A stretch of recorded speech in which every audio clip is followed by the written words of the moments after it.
Earlier this month, a verdict was handed down in one of the biggest cases in the emerging digital asset and cryptocurrency industry. The high-profile case pitted the SEC, the Securities and Exchange Commission, against the San Francisco-based cryptocurrency Ripple in a dispute that has profound implications not for just the digital asset industry, but also Atlanta's multi-billion-dollar fintech industry. Joining us now is our friend Greg Johnson, the CEO of Atlanta-based Rubicon Crypto, to explain the significance of this case. Greg? Well, Jeff, it's really good to be with you, and I have to tell you, this is a really big deal. As a matter of fact, it wouldn't be hyperbole, although there's plenty of that in the crypto industry, to say that this is one of the most watched cases in financial services history.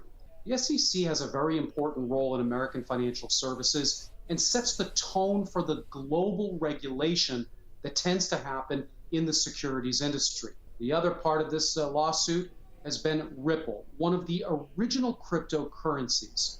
And 4 years ago, really trouble started brewing. 3 years ago, the lawsuit started where the SEC said, hey, we think you're actually a security and not a currency. This has profound implications because all the other companies, all the other exchanges, all the big companies like Fidelity and everybody else have skin in the game here on this particular court case. And so just a few days ago here in Washington, D.C., the verdict was announced that actually ruled in favor of Ripple. So the whole industry has rallied around this particular decision.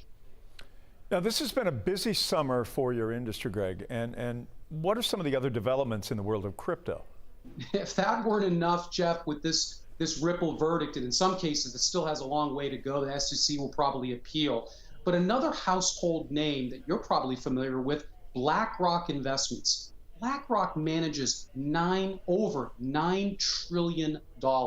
It's larger than many of the countries on this planet right now.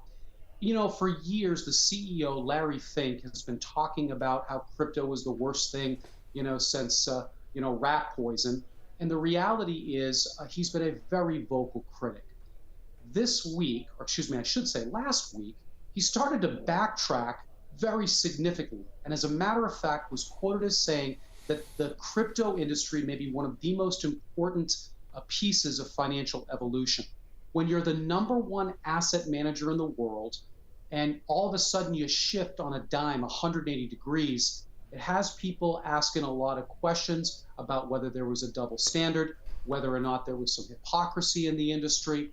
But I think what it should say to the average viewer, and certainly to the many people that own cryptocurrency here in Georgia, that the industry, while it has been embattled and it does have many faults, it's not going anywhere. Greg Johnson, the CEO of Rubicon Crypto here in Atlanta. Greg, we always learn when we listen to you. Thanks again for your time. Thanks, Jeff.